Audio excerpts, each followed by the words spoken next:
మరి ఉమెన్ ఎవరు పట్టుకుంటారు? నాలాగే ఉన్న తోటి స్త్రీని ఎవరు పట్టుకుంటారు? నాకు అదృష్టవశాత్తు కొంచెం సెల్ఫ్ లెర్నింగు ఎవరో గురువులతో కనెక్షన్ ఉండడం వల్ల నేను కొంచెం ఫ్రేమ్ అవ్వగలిగాను. మరి మిగతా ఆడవాళ్ళ పరిస్థితి ఏంటి అనుకుని ఒక 3 మంత్స్ ఏమీ చేయలేదు మేడం నేను. డెట్స్‌లోకి వెళ్ళిపోయాను.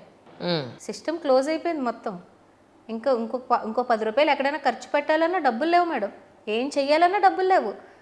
ఇంకా ఇలా కాదు, గట్టిగా ఒక స్టెప్ తీసుకున్నాం. ఈ చిన్నగా 20 మంది 30 మందిని పెట్టి బ్యాచ్లు చిన్నగా ఏం వద్దు, అవసరమైతే అప్పు అన్నా చేద్దాం, నేను చేసే కార్యం మంచిది, చాలా పెద్దగా వెళ్ళాలని ఒక కోచ్ దగ్గర జాయిన్ అయ్యి మేడం, సిద్ధార్థ్ రాజశేఖర్ అని ఒక కోచ్ దగ్గర జాయిన్ అయ్యి, ఆ రోజు ఆయన కట్టడానికి కూడా నా దగ్గర డబ్బులు లేవు.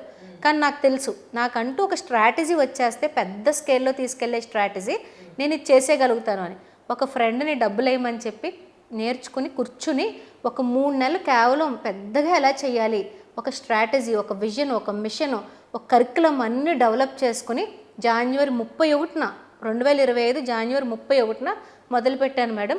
ఫస్ట్ బ్యాచ్లోనే 1500 మంది వచ్చారు. ఎక్సలెంట్. ఫస్ట్ బ్యాచ్ ఆ రోజు డిసైడ్ అయ్యాను మేడం, నేను వీళ్ళకి రిజల్ట్ తీసుకొచ్చి చూపిస్తాను, వెంటనే అది ఇంకొక 10 మందిని ఇంపాక్ట్ చేసేలా ఉంటుందని చెప్పి ఆ 1500 మందిలో కూడా అసలు ఒక 50 మందిని ప్యూరిఫై చేసి